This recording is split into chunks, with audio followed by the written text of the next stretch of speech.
हरिओम तत्सत। ज्ञान भक्ति चैनल में आपका स्वागत है। इस चैनल में हम ज्ञान भक्ति और सनातन धर्म का प्रसाद ग्रहण करते हैं।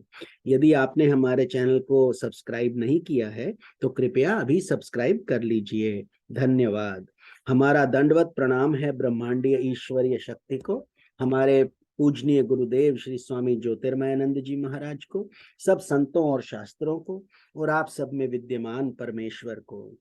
आज के सत्संग में हम गीता प्रेस गोरखपुर द्वारा प्रकाशित पद्म पुराण के सृष्टि खंड का श्रवण करेंगे। आज का सत्संग है श्री राम के द्वारा शंबुक का वध और मरे हुए ब्राह्मण बालक को जीवन की प्राप्ति।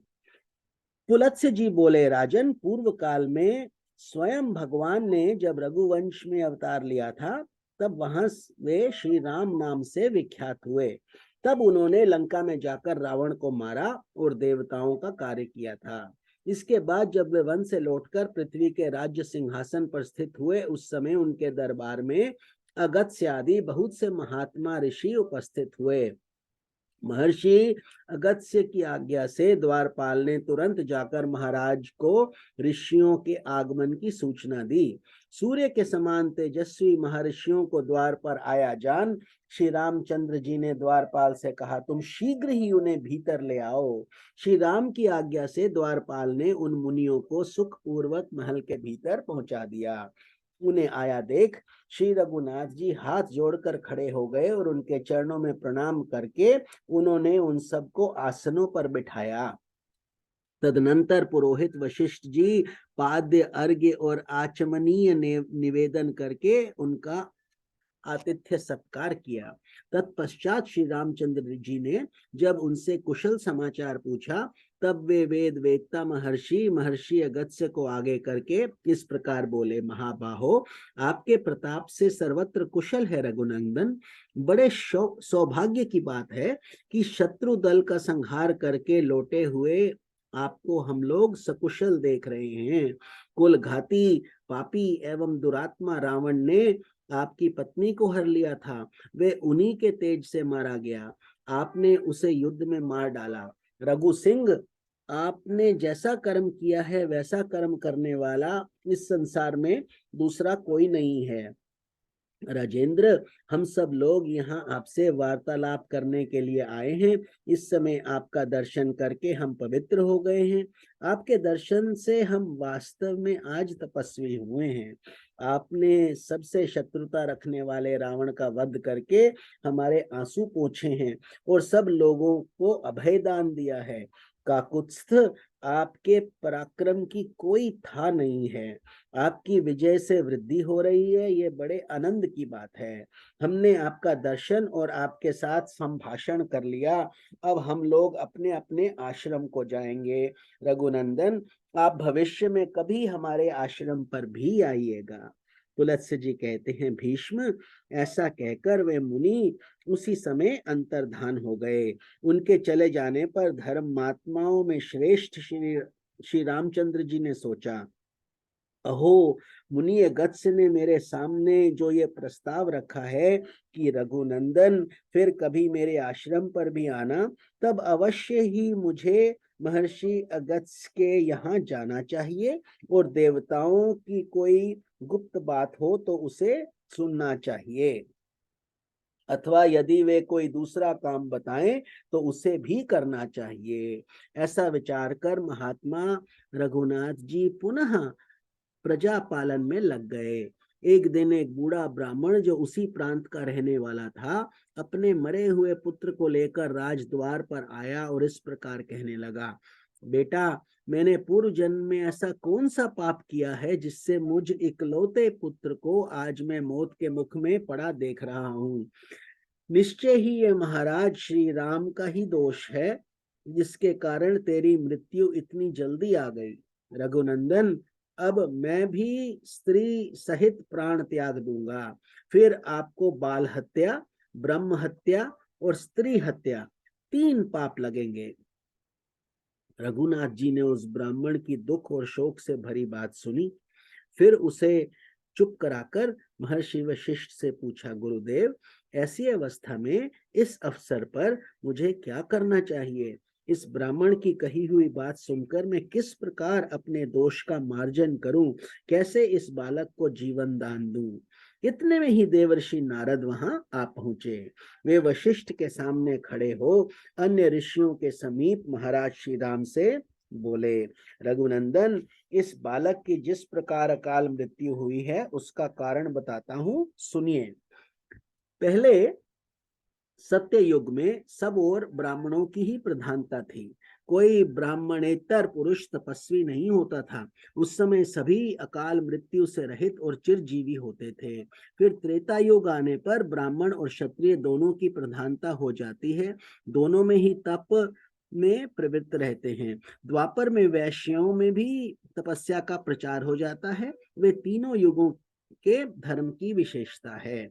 इन तीनों युगों में शूद्र जाति का मनुष्य तपस्या नहीं कर सकता। केवल कलयुग में शूद्र जाति को भी तपस्या का अधिकार होगा।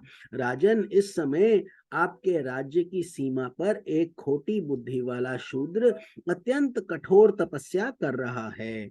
उसी के शास्त्र विरुद्ध आचरण के प्रभाव से इस बालक की मृत्यु हो गई।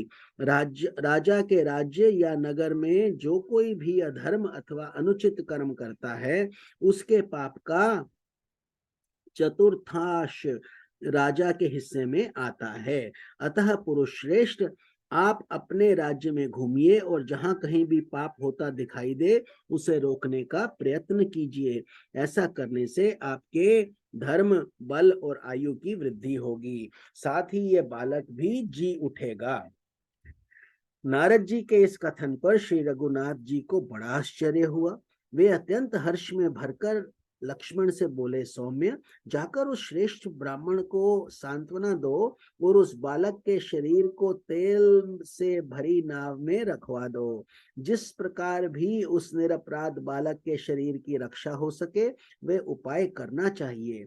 उत्तम लक्षणों से युक्त सुमित्रा कुमार लक्ष्मण को इस प्रकार आदेश देकर भगवान श्री राम ने पुष्पक विमान का स्मरण किया। रघुनाथ जी का अभिप्राय जानकर इच्छा अनुसार चलने वाला वह स्वर्ण भूषित विमान एक ही मुहूर्त में उनके समीप आ पहुंचा और हाथ जोड़कर बोला, महाराज, आपका आज्ञाकारी यह दास सेवा में उपस्थित है। पुष्पक की सुंदर उक्ति सुनकर महाराज श्री राम महर्षि वशिष्ठ को प्रणाम करके विमान पर आरूढ़ हुए और धनुष, भाथा एवं चमचमाता हुआ खड्ग लेकर तथा लक्ष्मण और भरत को नगर का भार सौंपकर दक्षिण दिशा की ओर चल दिए। दंडकारण्य के पास पहुंचने पर एक पर्वत के दक्षिण किनारे बहुत बड़ा तालाब दिखाई दिया। रघुनाथ जी ने देखा उस सरोवर के तट पर एक तपस्वी नीचा मुंह किए लटक रहा है और बड़ी कठोर तपस्या कर रहा है। भगवान श्री राम उस तपस्वी के पास जाकर बोले, तापस, मैं दशरथ का पुत्र राम हूँ और कौतूहलवश तुमसे एक प्रश्न पूछता हूँ। मैं ये जानना चाहता हूँ तुम किस लिए तपस्या करते हो, ठीक ठीक बताओ।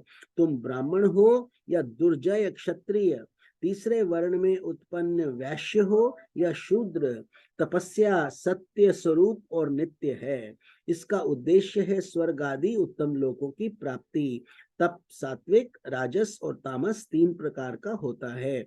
ब्रह्मा जी ने जगत के उपकार के लिए तपस्या की सृष्टि की है। अतः परोपकार के उद्देश्य से किया हुआ तप सात्विक होता है। क्षत्रियो उचित तेज की प्राप्ति के लिए किया जाने वाला भयंकर तप राजस कहलाता है तथा जो दूसरों का नाश करने के लिए अपने शरीर को अस्वाभाविक रूप से कष्ट देते हुए तपस्या की जाती है वह आसुर तामस कही गई है। तुम्हारा भाव आसुर जान पड़ता है तथा मुझे ऐसा प्रतीत होता है कि तुम द्विज नहीं हो। अनायासी महान कर्म करने वाले श्री रघुनाथ जी के उपर्युक्त वचन सुनकर नीचे मस्तक करके लटका हुआ शूद्र उसी अवस्था में बोला, नृप श्रेष्ठ, आपका स्वागत है रघुनंदन। चिरकाल के बाद मुझे आपका दर्शन हुआ है। मैं आपके पुत्र के समान हूँ, आप मेरे लिए पिता के तुल्य हैं, क्योंकि राजा तो सभी के पिता होते हैं। महाराज, आप हमारे पूजनीय हैं, हम आपके राज्य में तपस्या करते हैं, उसमें आपका भी भाग है। विधाता ने पहले से ही ऐसी व्यवस्था कर दी है। राजन, आप धन्य हैं जिनके राज्य में तपस्वी लोग इस प्रकार सिद्धि की इच्छा रखते हैं। मैं शूद्र योनि में उत्पन्न हुआ हूँ और कठोर तपस्या में लगा हूँ। पृथ्वीनाथ, मैं झूठ नहीं बोलता, क्योंकि मुझे देवलोक प्राप्त करने की इच्छा है। काकुत्स मेरा नाम शंबुक है। इस प्रकार वो बातें कर ही रहा था कि श्री रघुनाथ जी ने म्यान से चमकती हुई तलवार निकाली और उसका उज्जवल मस्तक धड़ से अलग कर दिया। उस शूद्र के मारे जाने पर इंद्र और अग्नि आदि देवता साधु साधु कहकर बारंबार श्री रामचंद्र जी की प्रशंसा करने लगे। आकाश से श्री रामचंद्र जी के ऊपर वायु देवता के छोड़े हुए दिव्य फूलों की सुगंध भरी वृष्टि होने लगी। जिस क्षण वह शूद्र मारा गया, ठीक उसी समय वह बालक जी उठा। ओम नमो भगवते वासुदेवाय। आप सबको स्वामी निखिलानंद का प्रणाम। कल के सत्संग में हम महर्षि अगस्त्य द्वारा राजा श्वेत के उद्धार की कथा का श्रवण करेंगे। हरि ओम तत्सत।